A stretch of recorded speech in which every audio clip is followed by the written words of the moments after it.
नमस्कार दोस्तों। उम्मीद करता हूँ सभी अच्छे होंगे।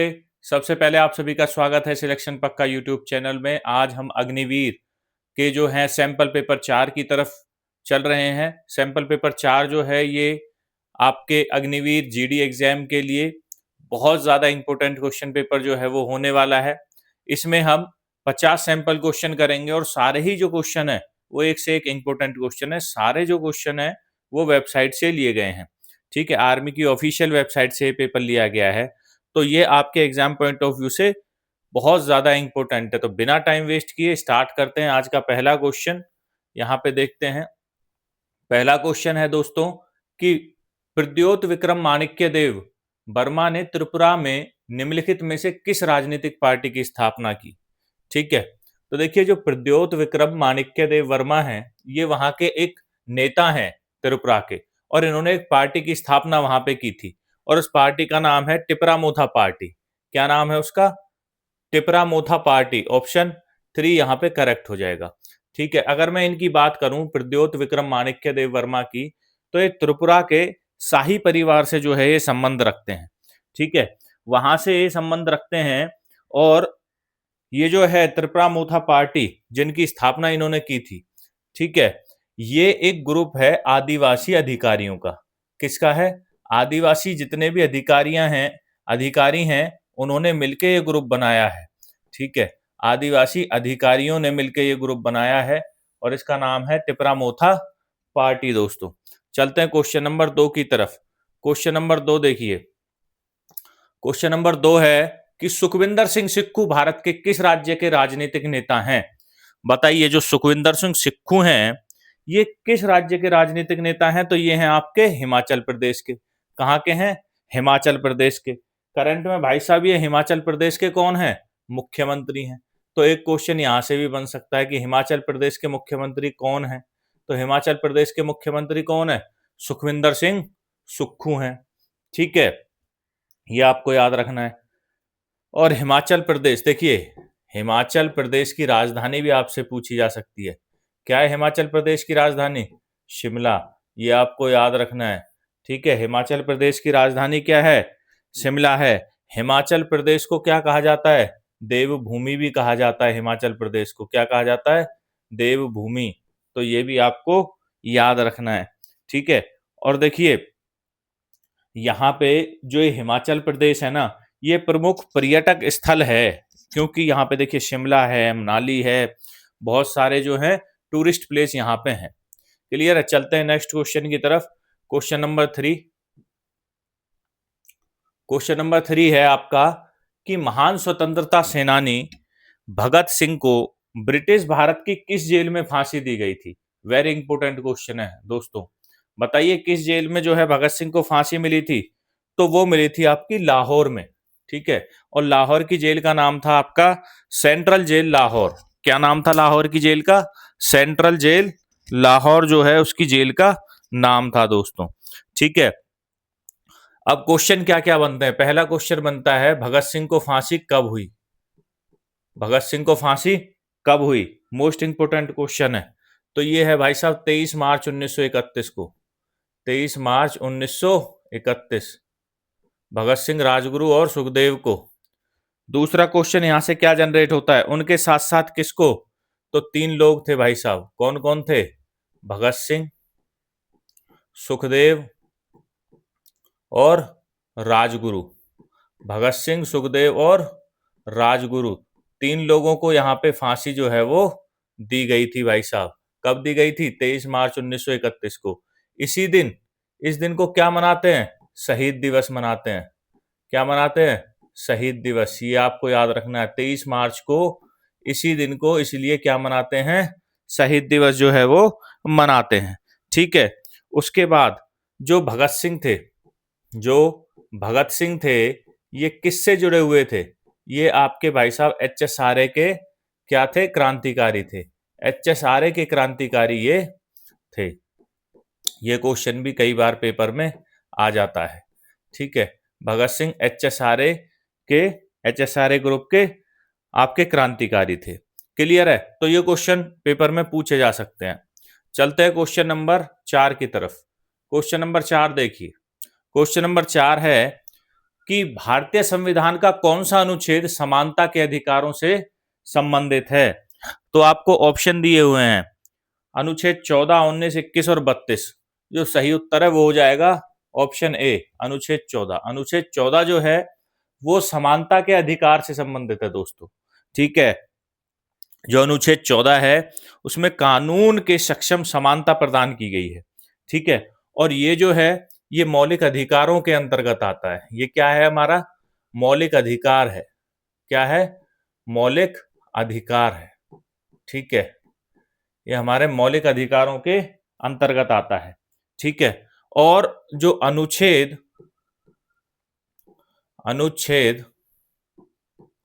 14 से 18 जो हैं, 14 से 18 ये जो अनुच्छेद हैं ये समानता के अधिकार से जुड़े हुए हैं। किससे जुड़े हुए हैं? समानता के अधिकार से।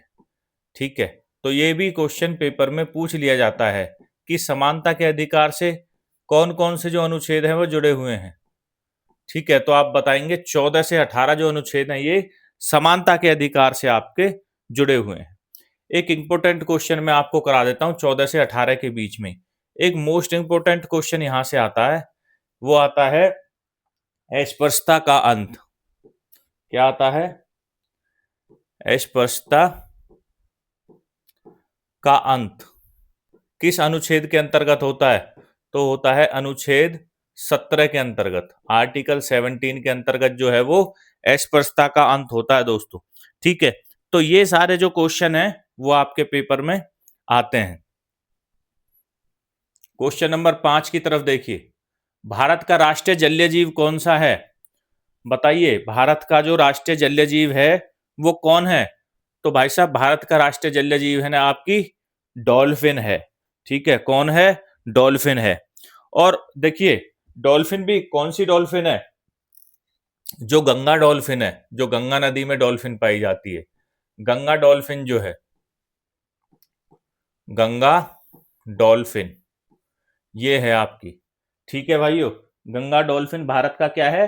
राष्ट्रीय जलीय जीव है और ये मीठे पानी में पाई जाती है। ठीक है, चलते हैं क्वेश्चन नंबर आपका 6 की तरफ। क्वेश्चन नंबर 6, जय जवान जय किसान का नारा किसने दिया था? भाई साहब बताइए, जय जवान जय किसान का नारा किसने दिया? ये दिया था भाई साहब आपका लाल बहादुर शास्त्री ने। किसने दिया था? लाल बहादुर शास्त्री बोलते हैं जय जवान जय किसान। और ये कब बोलते हैं? ये नारा देते कब है जय जवान जय किसान का? ये देते हैं 1965 का भारत पाकिस्तान युद्ध जो होता है। 1965 के भारत पाक युद्ध के दौरान जो है ये नारा जो है वो हमारे लाल बहादुर शास्त्री जी देते हैं। क्यों देते हैं भाई साहब? क्योंकि ताकि जो है सैनिक और किसान उनका जो है मनोबल बढ़ा रहे। ठीक है, उनके मनोबल को बढ़ाने के लिए वो बोलते हैं जय जवान और जय किसान, मतलब किसान की भी जय हो और जवान की भी जय हो। ठीक है, अगर मैं लाल बहादुर शास्त्री की बात करूं तो इनका जन्म भाई साहब उत्तर प्रदेश में होता है। ठीक है, उत्तर प्रदेश के रहने वाले थे और स्वतंत्र भारत के प्रधानमंत्री जो हैं ये प्रधानमंत्री थे उस टाइम के। चलते क्वेश्चन नंबर 7 की तरफ। ठीक है, क्वेश्चन नंबर 7, भारत का सबसे बड़ा राज्य क्षेत्रफल की दृष्टि से बताइए। भारत का सबसे बड़ा जो राज्य है वो क्षेत्रफल की दृष्टि से बताइए कौन सा है? तो बताइए भाई, आप सभी को पता है जो राजस्थान है क्षेत्रफल की दृष्टि से सबसे बड़ा राज्य है भाइयों। सबसे बड़ा राज्य कौन सा है? राजस्थान है क्षेत्रफल की दृष्टि से। राजस्थान की जो राजधानी है, राजधानी क्या है इसकी? राजधानी बताइए, आएगी पेपर में राजधानी। जयपुर है भाइयों। राजस्थान की राजधानी क्या है? जयपुर है। पेपर में पूछा जा सकता है। ठीक है, अब एक क्वेश्चन और इससे जुड़ता है। सबसे बड़ा तो हमने बता दिया राजस्थान है। क्षेत्रफल की दृष्टि से सबसे छोटा राज्य कौन सा है? सबसे छोटा राज्य बताइए।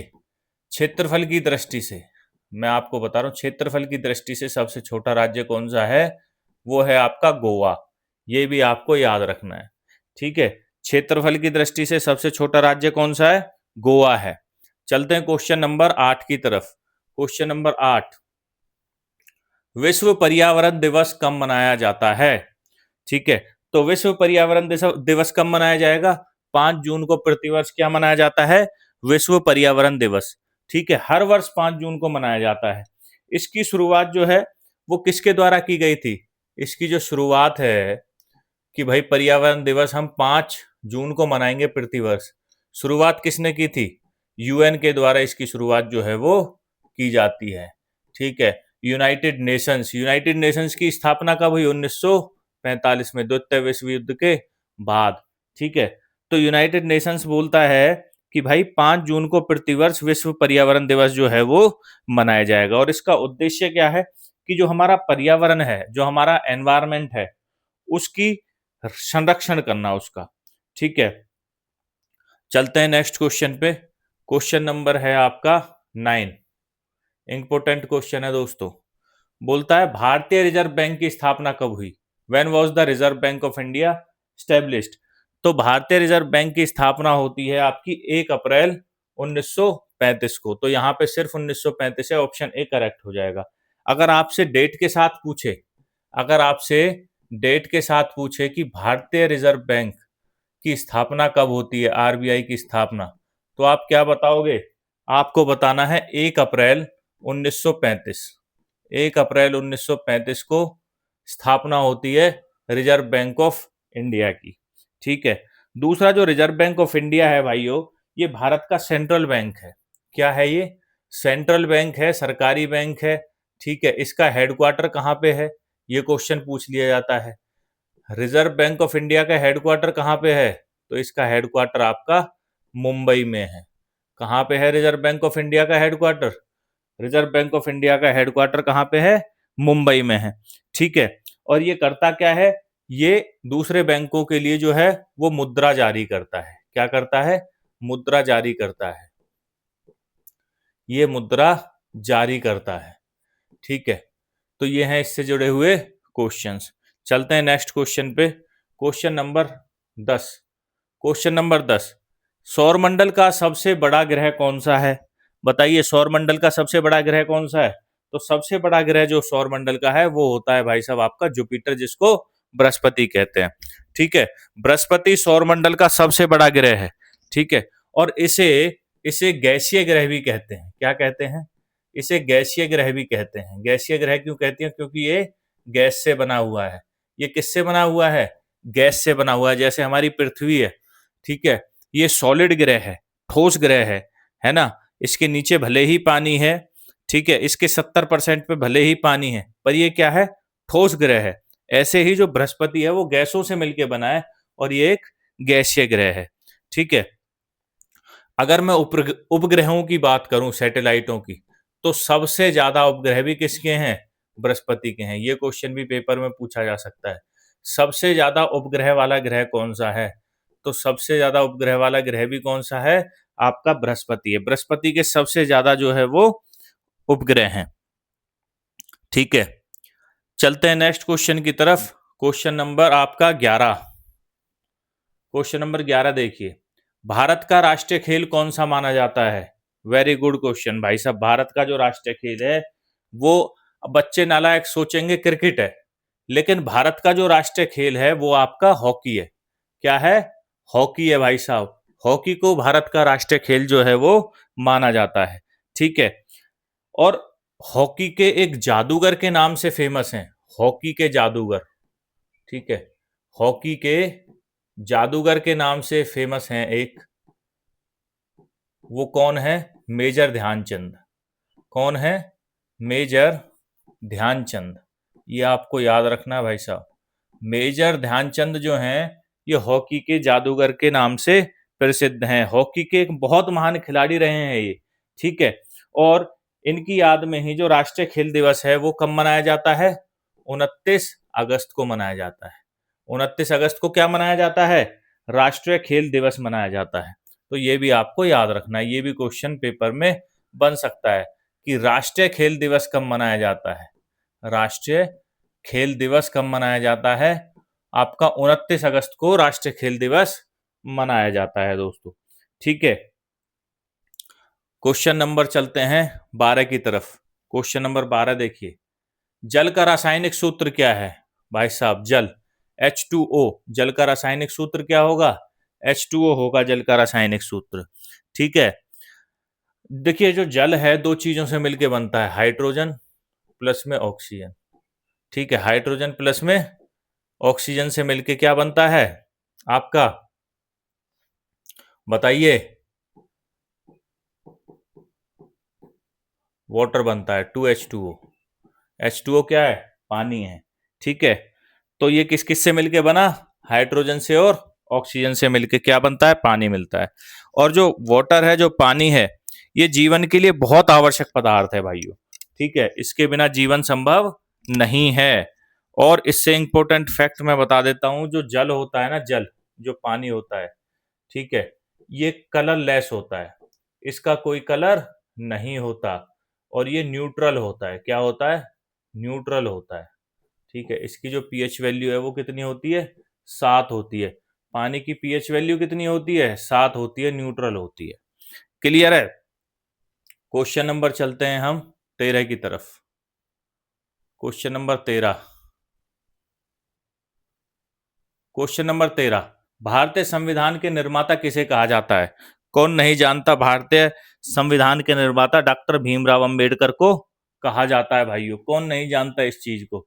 डॉक्टर भीमराव अंबेडकर जो थे, इन्होंने ही पूरे संविधान का जो आर्किटेक्ट है वो बनाया था। ठीक है, और ये जो है डॉक्टर भीमराव अंबेडकर, इनको भारतीय संविधान का जनक इसलिए कहा जाता है क्योंकि ये आपके मसौदा समिति जो थी, मसौदा समिति जिसको हम ड्राफ्टिंग कमेटी बोलते हैं, मसौदा समिति जो थी, ये उसके अध्यक्ष थे भाइयों। ठीक है, और फाइनल जो संविधान है वो इसी ने बनाया था, मसौदा समिति ने। इसी ने फाइनल मसौदा जो है वो भारतीय संविधान का तैयार किया था। इसीलिए डॉक्टर भीमराव अंबेडकर को क्या कहा जाता है? भारतीय संविधान का निर्माता कहा जाता है।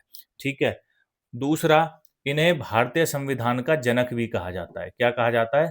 भारतीय संविधान का निर्माता के साथ साथ भारतीय संविधान का जनक भी डॉक्टर भीमराव अंबेडकर को कहा जाता है भाइयों। ठीक है, दूसरा पॉइंट हो गया, ये क्वेश्चन पेपर में आते हैं। ठीक है, तीसरा, इनके अगर मैं जन्म की बात करूं तो 14 अप्रैल 1891 को इनका जो जन्म है वो होता है भाइयों। ठीक है, ये इनसे जुड़े हुए क्वेश्चन थे। चलते हैं नेक्स्ट क्वेश्चन पे। क्वेश्चन नंबर आपका 14, भारत की पहली महिला प्रधानमंत्री कौन थी? भारत की पहली महिला प्रधानमंत्री कौन थी भाइयों? बताइए। वो थी आपकी इंदिरा गांधी। कौन थी? इंदिरा गांधी। प्रधानमंत्री की बात यहां पे हो रही है भाइयों। कौन थी? इंदिरा गांधी। प्रथम महिला राष्ट्रपति कौन थी? वो थी पहली महिला राष्ट्रपति। कौन थी भाइयों? प्रतिभा पाटिल। ठीक है, ये आपको याद रखना है। प्रथम महिला राष्ट्रपति कौन थी? आपकी प्रतिभा पाटिल थी। लेकिन प्रथम प्रधानमंत्री पूछा है तो कौन सी हो जाएंगी? इंदिरा गांधी हो जाएंगी। जो इंदिरा गांधी है भारत की पहली प्रधानमंत्री थी।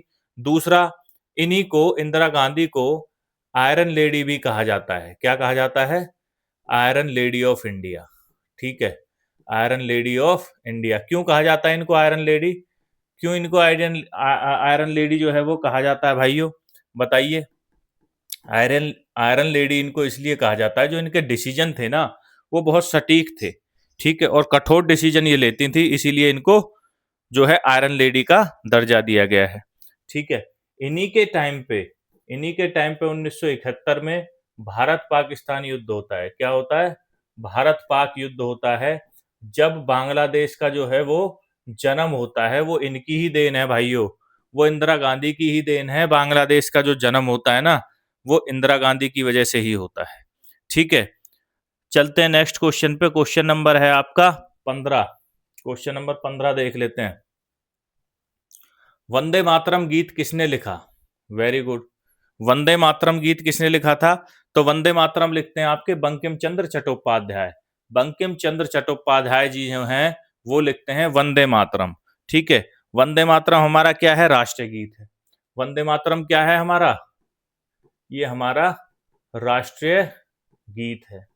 ठीक है, राष्ट्रगान क्या है? वो है जनगण मन। वो किसके द्वारा लिखा जाता है? रविंद्रनाथ टैगोर के द्वारा लिखा जाता है।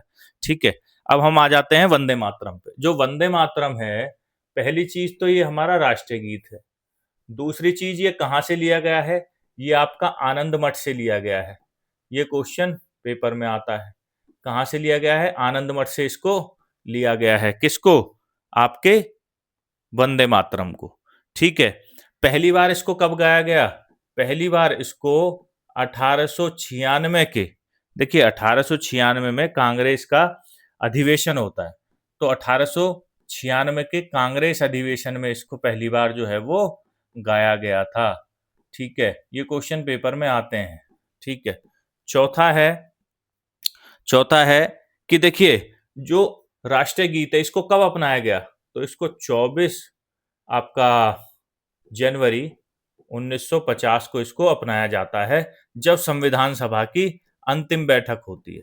संविधान सभा की अंतिम बैठक होती है 24 जनवरी 1950 को। उसी दिन जो है राष्ट्रीय गीत और राष्ट्रीय गान दोनों को भारतीय संविधान द्वारा अपना लिया जाता है। चलते हैं क्वेश्चन नंबर 16 की तरफ। क्वेश्चन नंबर 16, कंप्यूटर का मस्तिष्क किसे कहा जाता है? बताइए। कंप्यूटर का मस्तिष्क कहा जाएगा सीपीयू को। किसको कहा जाएगा? सीपीयू को। पहला क्वेश्चन इसका पूरा नाम पूछ लिया जाता है पेपर में। ठीक है, पूरा नाम इसका पूछ लिया जाता है, आप बताएंगे central processing unit. Central processing unit जो है इसका पूरा नाम है। पहला क्वेश्चन ये आता है भाई पेपर में। ठीक है, कि भाई कंप्यूटर का जो मस्तिष्क है, सीपीयू है, उसका पूरा नाम क्या है? वो सेंट्रल प्रोसेसिंग यूनिट है। ये सभी कैलकुलेशंस जो हैं यही करता है, इसीलिए इसको क्या बोला जाता है? कंप्यूटर का ब्रेन कहा जाता है। ठीक है, अब जो है एएलयू और सीएलयू, ठीक है, आपका एएलयू और सीयू, सेंट्रल यूनिट और अर्थमेटिक लॉजिकल यूनिट, ये सीपीयू के ही भाग हैं। किसके भाग हैं? सीपीयू के ही भाग हैं। ये भी क्वेश्चन जो है पेपर में पूछ लिया जाता है। ठीक है, चलते हैं नेक्स्ट क्वेश्चन पे। क्वेश्चन नंबर है आपका 17, भारत का राष्ट्रीय पशु कौन सा है? भारत का राष्ट्रीय पशु कौन सा है? तो भारत का राष्ट्रीय पशु है आपका बाघ, जिसको हम टाइगर कहते हैं। कौन है? टाइगर है। ठीक है भाइयों, तो बाघ जो है वो भारत का राष्ट्रीय पशु। और इससे जुड़ा हुआ एक इंपॉर्टेंट क्वेश्चन आता है कि भाई प्रोजेक्ट टाइगर कब चलाया गया था? प्रोजेक्ट टाइगर जो है उसको कब चलाया गया और क्यों चलाया गया? तो उसको 1973 में चलाया गया था, बाघों को बचाने के लिए। इसका उद्देश्य था बाघों को संरक्षित करने के लिए प्रोजेक्ट टाइगर जो है वो चलाया गया था। ठीक है, और ये जो है भाई साहब टाइगर, ये शक्ति का और आपका साहस का प्रतीक है। ठीक है, इसको शक्ति और साहस का प्रतीक जो है वो माना जाता है। क्वेश्चन नंबर 18, देखिए भाई एक और धांसू क्वेश्चन आपके सामने। विश्व का सबसे ऊंचा पर्वत कौन सा है? विश्व का सबसे ऊंचा पर्वत आंसर हो जाएगा आपका Everest, mount Everest. Mount Everest जो है कहां पर स्थित है? ये आपका हिमालय में स्थित है। कहां पे? हिमालय में स्थित है। ठीक है, क्वेश्चन ये भी आ सकता है कहाँ स्थित है, तो आप बताओगे माउंट एवरेस्ट जो है वो हिमालय में स्थित है। दूसरा, माउंट एवरेस्ट की ऊंचाई कितनी है? ऊंचाई बताइए, मीटरों में बता दीजिए। 8848 मीटर जो है इसकी ऊंचाई है माउंट एवरेस्ट की। ठीक है, माउंट एवरेस्ट की ऊंचाई कितनी है? 1848 मीटर जो है इसकी ऊंचाई है। और ये जो है नेपाल और तिब्बत बॉर्डर पर स्थित है। नेपाल और तिब्बत बॉर्डर पर ये स्थित है। ठीक है, ये भी आपको याद रखना है, नेपाल तिब्बत बॉर्डर पर ये स्थित है। तो ये इंपॉर्टेंट क्वेश्चन इससे रिलेटेड बनते हैं भाई। क्वेश्चन नंबर चलते हैं हम 19 की तरफ। क्वेश्चन नंबर 19, भारत छोड़ो आंदोलन कब शुरू हुआ? ओहो, भारत छोड़ो आंदोलन शुरू होता है 1942 में। भारत छोड़ो आंदोलन 1942 में शुरू होता है। एग्जैक्ट डेट है 8 अगस्त 1942। 8 अगस्त 1942 को महात्मा गांधी जो है, महात्मा गांधी इसकी शुरुआत करते हैं। ठीक है, महात्मा गांधी इसकी शुरुआत करते हैं। एक बहुत ही प्रसिद्ध नारा इसका होता है, करो या मरो। ठीक है, करो या मरो। ये नारा किस वक्त दिया गया था? भारत छोड़ो आंदोलन का प्रमुख नारा था भाई साहब, या तो करो या मरो। और यह ब्रिटिश शासन के विरुद्ध एक बहुत बड़ा आंदोलन था, ठीक है, महात्मा गांधी ने इसका नेतृत्व किया था। ठीक है भाइयों, किसने नेतृत्व किया था? महात्मा गांधी के द्वारा इसका क्या होता है? नेतृत्व होता है। ठीक है, क्वेश्चन नंबर चलते हैं हम आपका 20 पे। क्वेश्चन नंबर 20, भारत का राष्ट्रीय पशु कौन सा है? सॉरी, राष्ट्रीय आपका पक्षी कौन सा है? भारत का राष्ट्रीय पक्षी कौन सा है? तो वो है आपका मोर। भारत का राष्ट्रीय पक्षी कौन है? मोर है। ठीक है, और ये इसको राष्ट्रीय पक्षी क्यों घोषित किया गया? क्योंकि जो मोर है ना, ये आपके सुंदरता और संस्कृति का प्रतीक है भाई साहब। ठीक है, किस किस का प्रतीक है? सुंदरता और आपका संस्कृति का प्रतीक जो है वो इसको माना जाता है। चलते हैं क्वेश्चन नंबर 21 की तरफ। क्वेश्चन नंबर 21, गुप्त वंश का स्वर्ण काल किसे कहा जाता है? बताइए, गुप्त वंश का जो स्वर्ण काल है वो किसे कहा जाता है? तो कहा जाता है आपका विक्रमादित्य पीरियड को। विक्रमादित्य काल को जो है गुप्त वंश का स्वर्ण काल कहा जाता है। ऑप्शन 3 यहाँ पे करेक्ट हो जाएगा। ठीक है, जो विक्रमादित्य काल है इसी को गुप्त वंश का स्वर्ण काल कहा जाता है। क्यों कहा जाता है? देखिए, विक्रमादित्य जो हैं इसकी उपाधि किसको मिली थी? सबसे पहले ये जानना जरूरी है। विक्रमादित्य की जो उपाधि है वो मिली थी आपकी चंद्रगुप्त द्वितीय को। किसको मिली थी? चंद्रगुप्त द्वितीय को। इसको मिलती है विक्रमादित्य की उपाधि। ठीक है, तो देखिए, वैसे तो गुप्त काल को भी, जो गुप्त काल है, गुप्त काल को भी भारत का स्वर्ण काल कहा जाता है ना? लेकिन गुप्त वंश का स्वर्ण काल की अगर बात करें तो विक्रमादित्य काल को कहा जाता है। इसमें क्या हुआ था? इस काल में कला और साहित्य का सबसे ज्यादा विकास जो है वो इसी में होता है। कला और साहित्य का जो विकास है वो सबसे ज्यादा किस में होता है? विक्रमादित्य पीरियड में ही होता है दोस्तों। क्लियर है? क्वेश्चन नंबर आपका 22, भारत में पंचायती राज व्यवस्था किस समिति की सिफारिश पर लागू की गई? ठीक है, ये मैं यूपी पुलिस कांस्टेबल में भी बहुत डेप्थ में करा चुका हूं। इसका जो सही आंसर है, क्योंकि जो भारत में पंचायती राज व्यवस्था है वो बलवंत राय मेहता समिति की सिफारिश पर जो है वो आपकी लागू की गई थी। ठीक है, बलवंत राय जो मेहता समिति है, इन्होंने त्रिस्तरीय पंचायती राज की व्यवस्था की थी। क्या की थी? त्रिस्तरीय। ये भी आपको याद रखना है, ये आपको याद रखना है भाइयों। त्रिस्तरीय पंचायती राज की सिफारिश इन्होंने की थी। त्रिस्तरीय पंचायती राज व्यवस्था की इन्होंने सिफारिश की थी। उसमें होंगे क्या क्या? उसमें ग्राम पंचायत होंगे, पंचायत समिति होंगी और जो है आपके जिला पार्षद होंगे। इसको लागू करने वाला पहला राज्य कौन सा था? वेरी इंपॉर्टेंट है। पहला राज्य जिसने पंचायती राज व्यवस्था को लागू किया वो था आपका राजस्थान। कौन सा था? राजस्थान। और राजस्थान का एक जिला है नागौर जिला। नागौर जिले में इसको सबसे पहले भाई साहब, सबसे पहले इसको लागू किया गया। सबसे पहले इसको लागू जो है वो किया गया। ठीक है, सबसे पहला राज्य लागू करने वाला था इसका राजस्थान, और राजस्थान में भी कौन था? आपका नागौर। चलते हैं क्वेश्चन नंबर आपका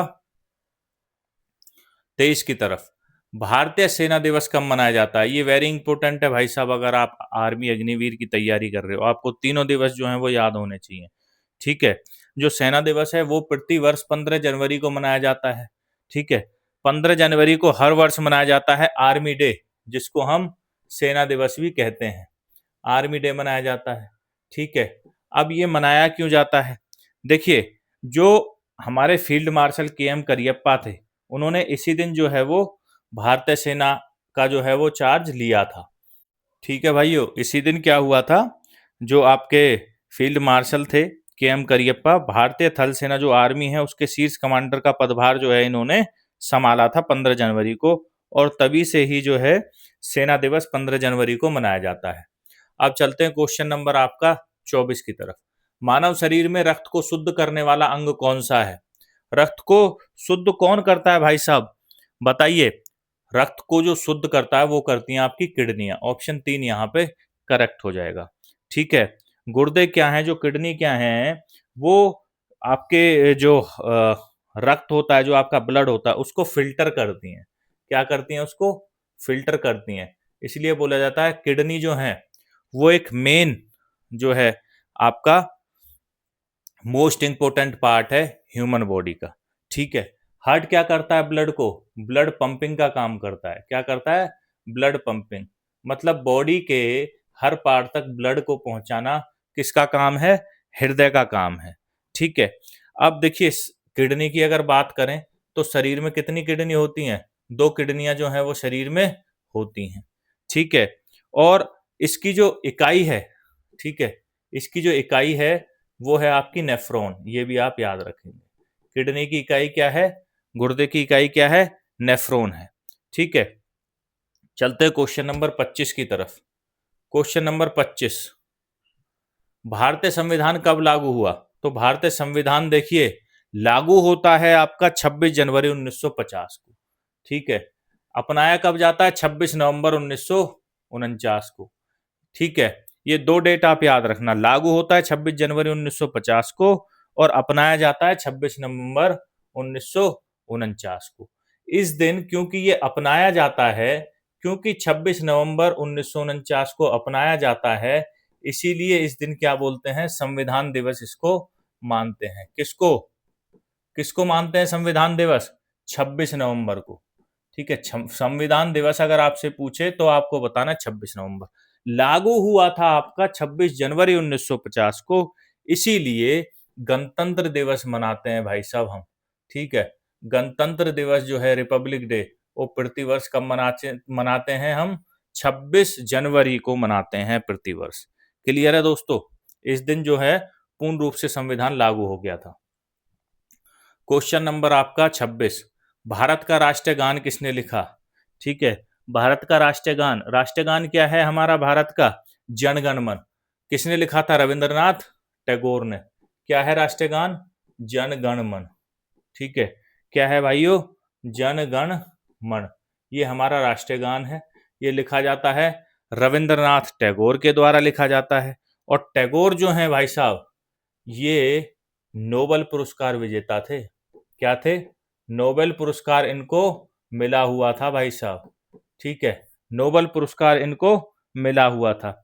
अब मैं राष्ट्रीय गान की अगर बात करूं, तो राष्ट्रीय गान जो है इसमें 52 सेकंड का समय लगता है गाने में। इसको कितने सेकंड का समय लगता है? 52 सेकंड का समय इसमें लगता है। ठीक है।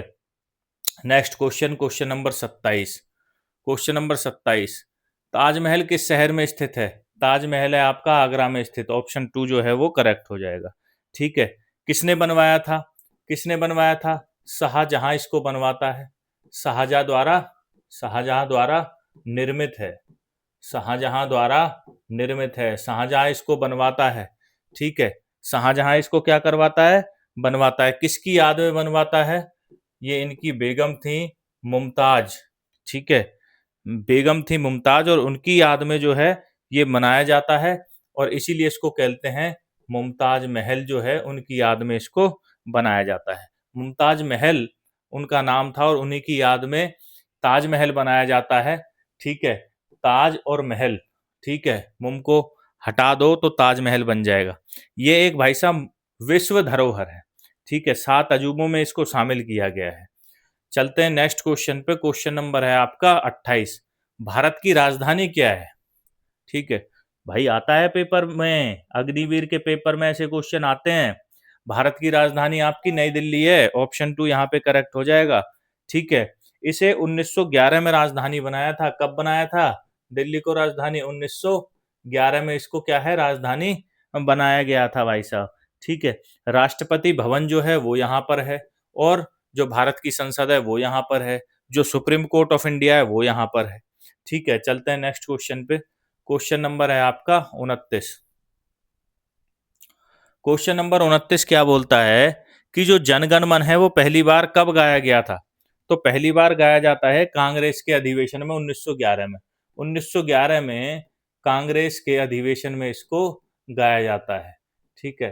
कांग्रेस अधिवेशन में इसको पहली बार गाया जाता है। 1911 के कांग्रेस अधिवेशन में इसको गाया जाता है। ठीक है। लेखक इसके रविंद्रनाथ टैगोर थे और राष्ट्रगान इसको अपनाया कब गया? इसको अपनाया कब गया? इसको अपनाया जाता है, राष्ट्रगीत और राष्ट्रगान दोनों को 24 जनवरी 1950 को अपनाया जाता है। ठीक है, राष्ट्रगीत को भी और राष्ट्रगान को भी। चलते हैं नेक्स्ट क्वेश्चन पे।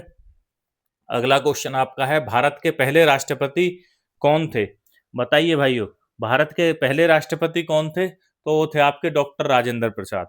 डॉक्टर राजेंद्र प्रसाद भारत के पहले राष्ट्रपति थे और संविधान सभा के स्थायी सदस्य थे।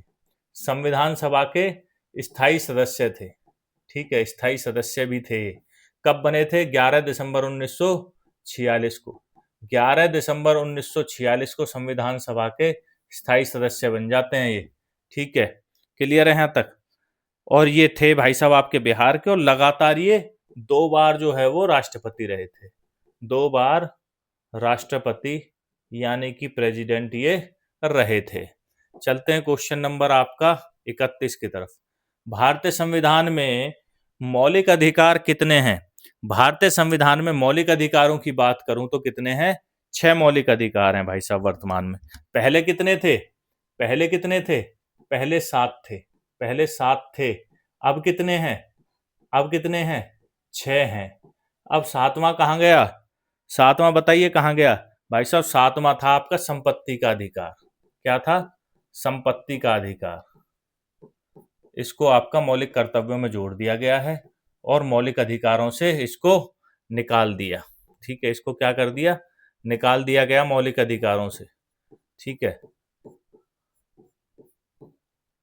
तो अभी कितने हैं? अभी आपके मौलिक अधिकार कितने हैं? 6 हैं भाइयों।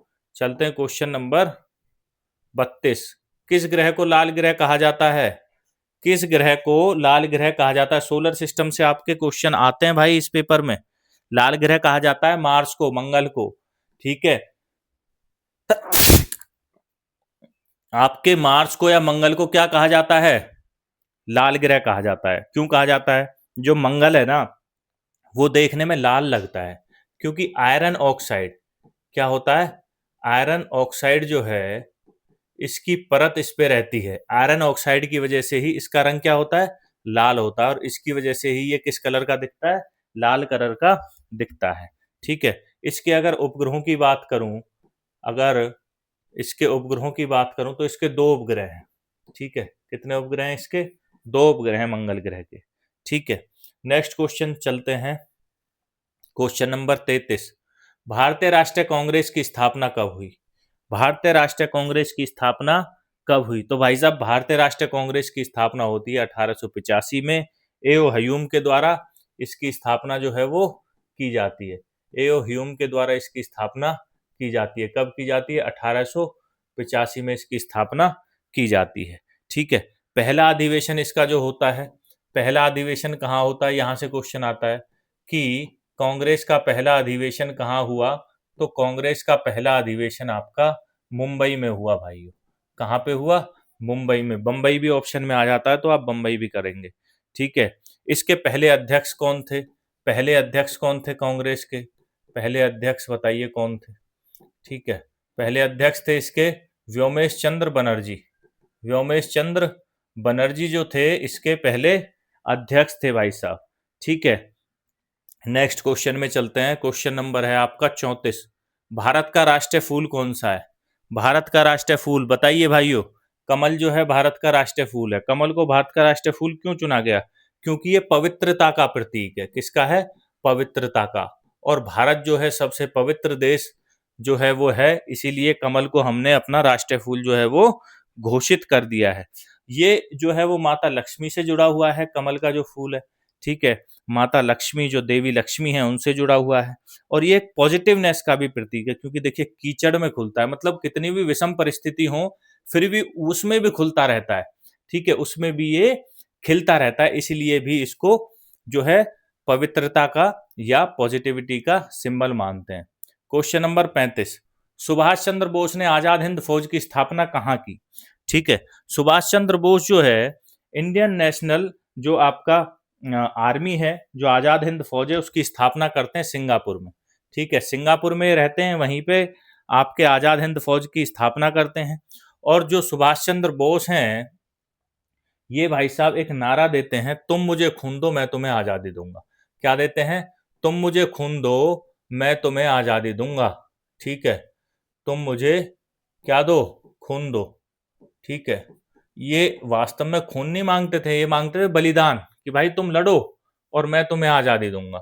ठीक है, मैं तुम्हें आजादी दूंगा, ये इनका प्रसिद्ध नारा था। ठीक है, आजादी दूंगा। दूसरा, इनका जो टाइटल था, इनको किस चीज की उपाधि मिली हुई थी? इसको बोलते थे नेताजी। नेताजी की उपाधि इनके पास थी भाई, नेताजी सुभाष चंद्र बोस, नेताजी की उपाधि इनके पास थी। ठीक है, इनको बोलते थे नेताजी सुभाष चंद्र बोस। ठीक है, नेक्स्ट क्वेश्चन चलते हैं क्वेश्चन नंबर 36 की तरफ। क्वेश्चन नंबर 36 है आपका, मानव शरीर की सबसे बड़ी ग्रंथि कौन सी है? Which is the largest gland in human body? तो भाई साहब सबसे बड़ी ग्रंथि की अगर बात करूं तो वो है आपका यकृत, जिसको हम लीवर कहते हैं। लीवर जो है ग्रंथि है, ठीक है, ग्लैंड है, सबसे बड़ी ग्रंथि है। दूसरा, लीवर करता क्या है? ये पित्तरस बनाता है। क्या बनाता है? पित्तरस, जिसको बाइल जूस कहते हैं, पित्तरस बनाता है ये। ठीक है, तो क्वेश्चन आता है पित्तरस किसके द्वारा बनाया जाता है? तो आप बताओगे लीवर के द्वारा बनाया जाता है, सबसे बड़ी ग्रंथि है लीवर। ठीक है, और जो है शरीर को डिटॉक्सिफिकेशन करने का काम जो है ये करता है। नेक्स्ट क्वेश्चन, क्वेश्चन नंबर आपका 37। क्वेश्चन नंबर 37 देखिए भाई, भारत का सर्वोच्च न्यायालय कहाँ स्थित है? मैंने बोला था आपका क्वेश्चन आता है, भारत का सर्वोच्च न्यायालय कहाँ है? नई दिल्ली में स्थित है। ठीक है, सर्वोच्च न्यायालय नई दिल्ली में स्थित है। स्थापना इसकी होती है, अगर मैं स्थापना की बात करूं, सर्वोच्च न्यायालय की, सुप्रीम कोर्ट की स्थापना की बात करूं, तो कब होती है बताइए? 1950 में इसकी स्थापना होती है। इसके जो जज होते हैं, इसके जो जज होते हैं या चीफ जस्टिस ऑफ इंडिया होता है, वो किसके द्वारा नियुक्त किए जाते हैं? किसके द्वारा नियुक्त किए जाते हैं? तो वो किए जाते हैं आपके राष्ट्रपति के द्वारा नियुक्त। किसके द्वारा? राष्ट्रपति द्वारा जो है वो उनकी नियुक्ति की जाती है भाइयों। ठीक है, नेक्स्ट चलते हैं क्वेश्चन नंबर आपका 38 की तरफ। क्वेश्चन नंबर 38, भारत का राष्ट्रीय वृक्ष कौन सा है? भारत का राष्ट्रीय वृक्ष बताइए कौन सा है? तो भाई साहब बैनियन ट्री, जिसको हम बरगद कहते हैं, बरगद भारत का राष्ट्रीय वृक्ष है। ठीक है, ये जो है ये आपका दीर्घायु का वृक्ष, दीर्घायु, दीर्घायु का वृक्ष इसको माना जाता है, ट्री माना जाता है। ठीक है, इसकी जो शाखाएं आपने देखी होंगी ये भूमि तक जाती हैं। ठीक है, नेक्स्ट क्वेश्चन है आपका क्वेश्चन नंबर 39। स्वराज्य मेरा जन्म सिद्ध अधिकार है और मैं इसको लेकर ही रहूंगा। ठीक है, स्वराज्य क्या है? मेरा जन्म सिद्ध अधिकार है और लेकर ही रहूंगा। बाल गंगाधर तिलक, जिनको लोकमान्य की उपाधि इनको मिली हुई थी, इन्होंने ये जो नारा है वो दिया था। ठीक है, उपाधि कौन सी इनको मिली हुई थी? उपाधि लोकमान्य की उपाधि इनको मिली हुई थी। ठीक है, ये आपको याद रखना है। बाल गंगाधर तिलक को लोकमान्य की उपाधि मिली हुई थी, इसीलिए उनको लोकमान्य तिलक भी कहा कहा जाता था। ठीक है, इन्होंने देखिए दो तरह के अखबार चलाए थे, दो अखबार ये चलाते हैं, दो अखबार चलाते हैं, और अखबार का नाम होता है केसरी और मराठा। क्या होता है? केसरी और मराठा, ये आपको याद रखना है। केसरी और मराठा जो है दोनों अखबार किसके द्वारा चलाए गए? लोकमान्य तिलक यानी कि आपके बाल गंगाधर तिलक के द्वारा। ठीक है, नेक्स्ट क्वेश्चन, क्वेश्चन नंबर है आपका 40। किस गैस को जीवन रक्षक गैस कहा जाता है? जीवन की रक्षा कौन सी गैस करती है? तो भाई साहब हम जो श्वास लेने के लिए, जीवित रहने के लिए जो गैस लेते हैं वही गैस है। कौन सी गैस है? Oxygen. Oxygen most important gas है, क्योंकि इसके बिना जीवन संभव नहीं है। ऑक्सीजन श्वसन के लिए आवश्यक है। ठीक है, हम ऑक्सीजन को लेते हैं। अब क्वेश्चन आता है कि ऑक्सीजन की खोज किसने की, है ना? खोज किसने की भाई साहब ऑक्सीजन की? ये क्वेश्चन पेपर में आपको दिख जाएगा। तो बताइए ऑक्सीजन की खोज किसने की? तो ये की थी आपकी प्रिस्टले ने। किसने की थी? प्रिस्टले थे, उन्होंने ऑक्सीजन की खोज की। उन्होंने बताया कि ऑक्सीजन नाम की चीज भी एक होती है, और जो ऑक्सीजन है ये दहन में महत्वपूर्ण भूमिका ये निभाती है। ठीक है, इसके बिना जो है दहन हो ही नहीं सकता। आग बिना ऑक्सीजन के लग ही नहीं सकती, ये भी आपको याद रखना है। वायुमंडल में अगर बात करें, वायुमंडल में वायुमंडल में कितनी ऑक्सीजन है? वायुमंडल में ऑक्सीजन कितनी है बताइए, कितने प्रतिशत है? तो 21% है। 20.9 कहते हैं, 21% मानते हैं हम इसको। क्वेश्चन नंबर चलते हैं आपका 41 पर। भारत की सबसे लंबी नदी कौन सी है? तो भाई साहब, भारत की सबसे लंबी नदी है गंगा। कौन सी नदी है? गंगा जो है, इसको राष्ट्रीय नदी भी माना जाता है। क्या माना जाता है? राष्ट्रीय नदी गंगा को माना जाता है। नेक्स्ट क्वेश्चन, क्वेश्चन नंबर है आपका 42। भारत का राष्ट्रीय गीत कौन सा है? भारत का राष्ट्रीय गीत, देखिए दो चीजें हैं। राष्ट्रीय गीत है हमारा आपका वंदे मातरम, ठीक है। लिखा किसके द्वारा जाता है? बंकिम चंद्र चट्टोपाध्याय। बंकिम चंद्र चट्टोपाध्याय, चट्टोपाध्याय, ठीक है।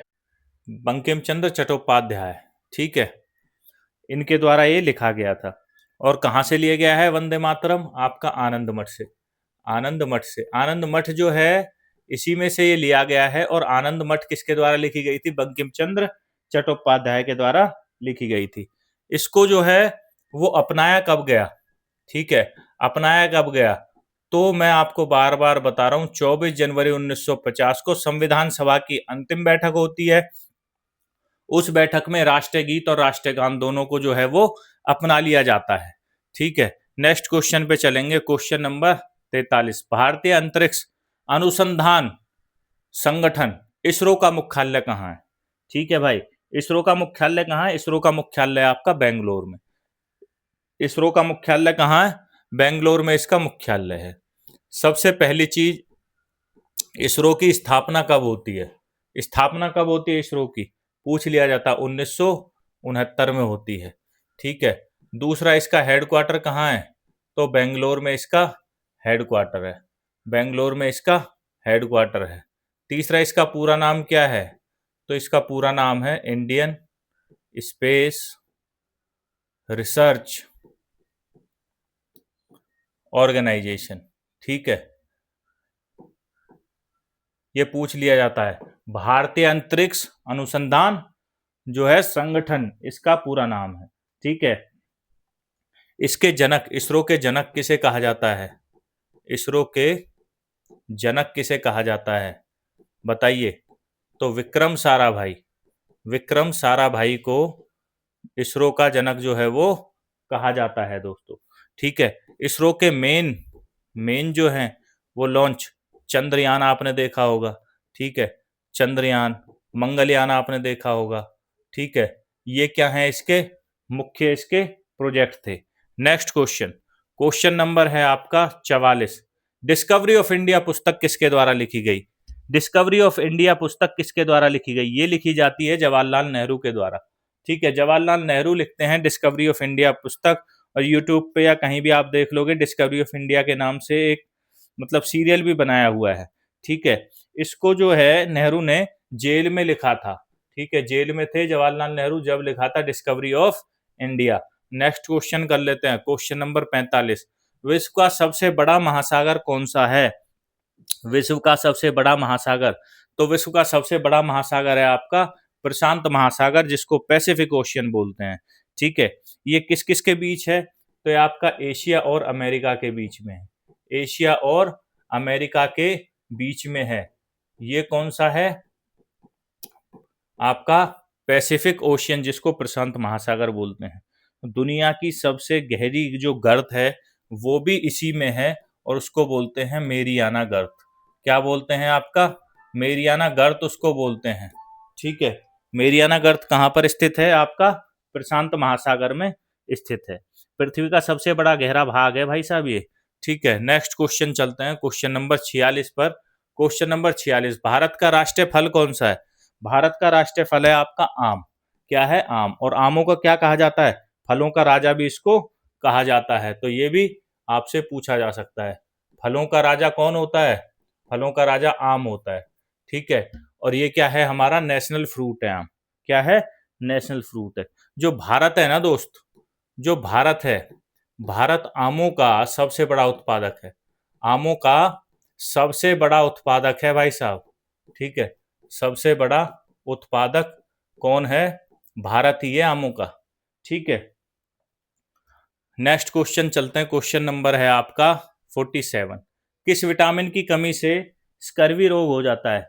तो देखिए, से स्कर्वी है, ठीक है, और से ही विटामिन सी है, तो विटामिन सी, ऑप्शन सी इसका सही हो जाएगा। विटामिन सी से स्कर्वी रोग होता है। ठीक है, और विटामिन सी की कमी से क्या होता है? मसूड़ों से खून आता है। मसूड़ों से खून जो है वो आता है, और उसी को क्या बोलते हैं? स्कर्वी रोग कहते हैं। विटामिन सी की कमी से होता है। ठीक है, विटामिन सी के स्रोत क्या हैं? स्रोत क्या क्या खाना चाहिए विटामिन सी की कमी हो जाए तो आपको नींबू खाना चाहिए।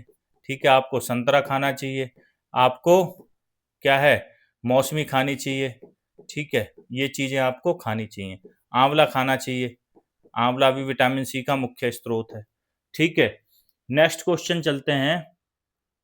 क्वेश्चन नंबर 48 भाई साहब, क्वेश्चन नंबर 48 देख लेते हैं। भारतीय संविधान सभा के अध्यक्ष कौन थे? ठीक है, भारतीय संविधान सभा के अध्यक्ष कौन थे? तो देखिए, संविधान सभा की अगर हम बात करें, कॉन्स्टिट्यूशनल असेंबली की, इसकी जो स्थापना है वो होती है, स्थापना 9 दिसंबर 1946 को, जिसको हम बोलते हैं पहली बैठक। जिसको हम क्या बोलते हैं? पहली बैठक कब होती है संविधान सभा की? 9 दिसंबर 1946 को होती है। अस्थायी अध्यक्ष चुने जाते हैं। अस्थायी अध्यक्ष कौन चुना जाता है? अस्थायी अध्यक्ष डॉक्टर सच्चिदानंद सिन्हा। डॉक्टर सच्चिदानंद सिन्हा जो है, इनको अस्थायी सदस्य चुन लिया जाता है। ठीक है, उसके बाद, ये तो हो गई पहली बैठक। उसके बाद दूसरी बैठक होती है। क्या होती है? दूसरी बैठक होती है। कब होती है दूसरी बैठक? 11 11 दिसंबर 1946 को। उस दिन स्थायी सदस्य का चुनाव होता है।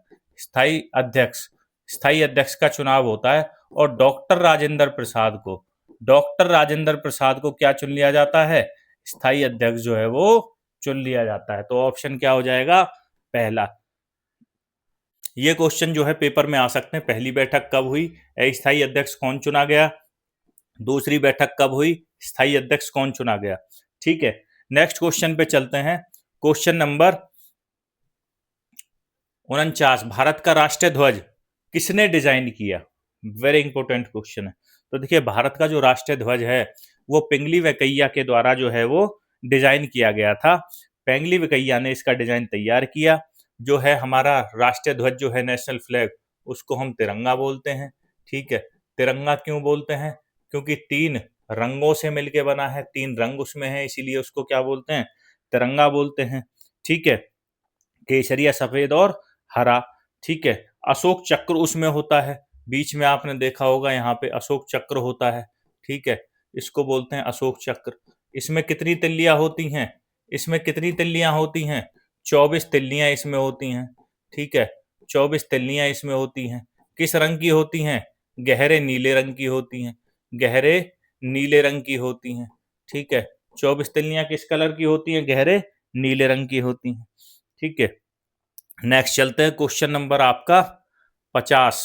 Question number 50। भारत का वर्तमान संविधान को अपनाने की तिथि क्या है?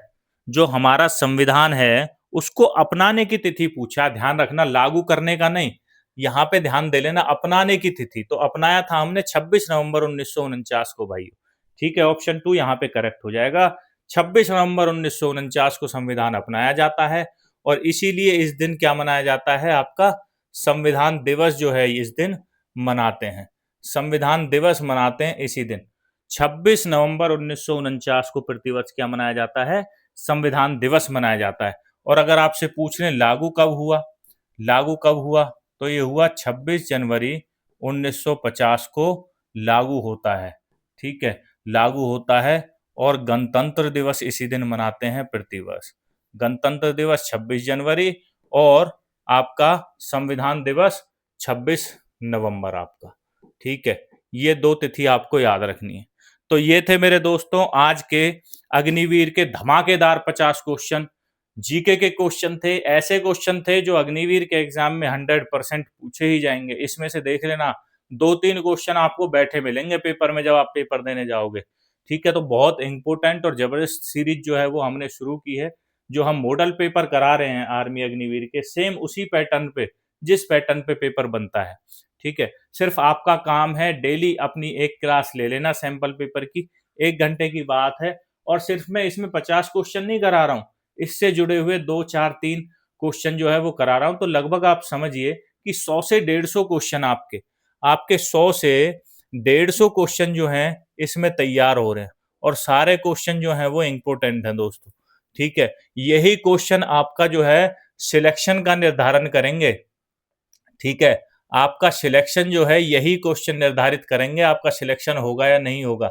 अगर आप इन क्वेश्चनों को अच्छे से कर लेते हो, ठीक है, एक एक क्वेश्चन को आप नोटबुक बना के उसमें राइट डाउन करते हो या स्क्रीनशॉट लेके भी रख लेते हो, तो भाइयों आपका सिलेक्शन 100% निर्धारित है, आप सिलेक्ट होके आओगे। ठीक है, मिलते हैं नेक्स्ट वीडियो में, तब तक के लिए नमस्कार भाइयों। और दोस्तों, अगर आपको हमारी वीडियो अच्छी लगी हो, आपको सेशन अच्छा लगा हो, तो सेशन को लाइक करें, सब्सक्राइब करें, अपने दोस्तों के साथ शेयर करें। ठीक है, मिलते हैं कल नेक्स्ट अपना सैंपल पेपर में। सैंपल पेपर 5 जो है हम नेक्स्ट क्लास में करेंगे।